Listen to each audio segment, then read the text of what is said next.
Well, hello, my dear friends. I'm back.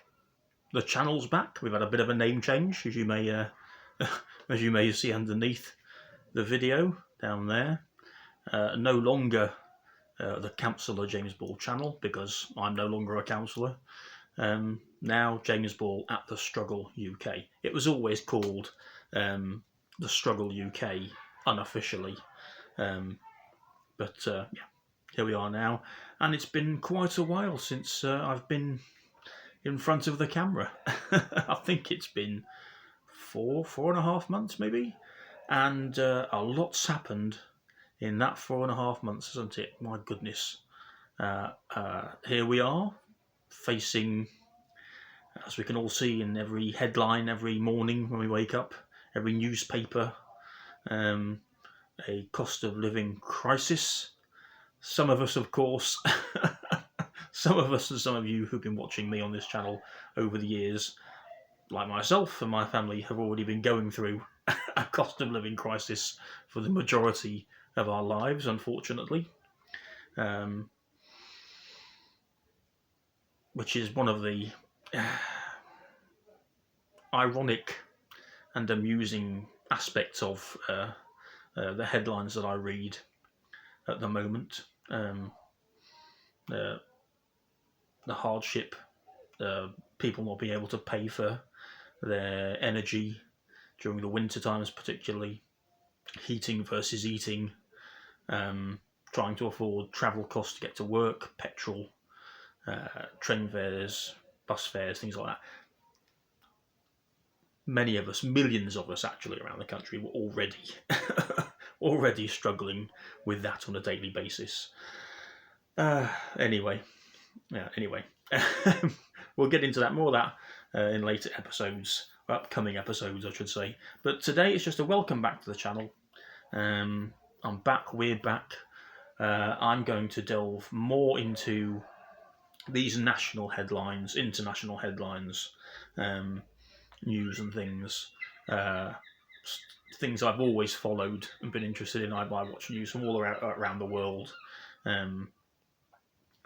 So I just haven't really discussed it much on this channel because, of course, previously it was more about local things and politics per se. Yeah, cost of living crisis. The war in Ukraine seems to be winding up militarily in many respects. Then what's going to happen politically will be interesting to see.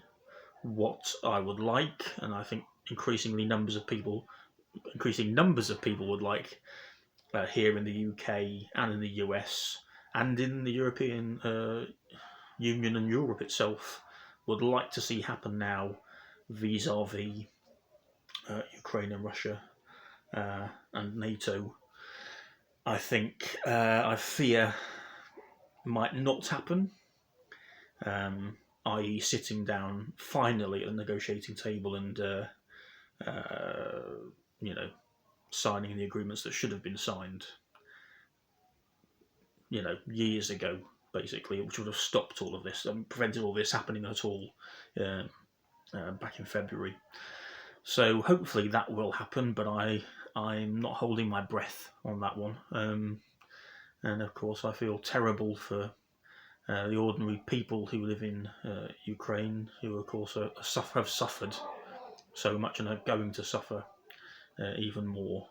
So yes, we've got the cost of living crisis, we've got that. We've got a political crisis in our leadership, if you want to call it that. I mean, we've got what's been going on here for quite a long time now, many weeks, with the sort of Tory party navel-gazing exercise, where comparatively a handful of Tory party members get to choose who the next Prime Minister is at this crucial time, absolutely crucial. I don't know about you, the two candidates don't exactly fill me with them. Again, don't exactly fill me with hope to help us out of any of the disaster that seems to be looming for us all, economically, socially. Over in America, we've got Sleepy Joe Biden, who again increasingly seems to not really know where he is, what his name is, what's going on. He keeps shaking invisible people's hands, or forgetting whose hands he's shaken, and goes back to them. Quite a few videos of that happening on YouTube, which makes you worry. America, recently, was it last week or the week before, sending the third in line, the Speaker of the House, Nancy Pelosi, over to Taiwan, which upset the Chinese, of course, to put it mildly. So, yes, it's all very worrying. a lot has happened since I signed off from Councillor James Ball, the channel, 4 months ago or more. So anyway, I'm back. It's just a short one today to say hello, welcome back. Please do subscribe down below for future videos, and we will go through some of the upcoming headlines together and have a bit of fun, hopefully. And don't forget, comment. I want to know what you think. So please do comment down below. I read the comments. Let me know what you think about all of these topics and issues while we're going through them. Yes, I'll see you soon. Ciao for now.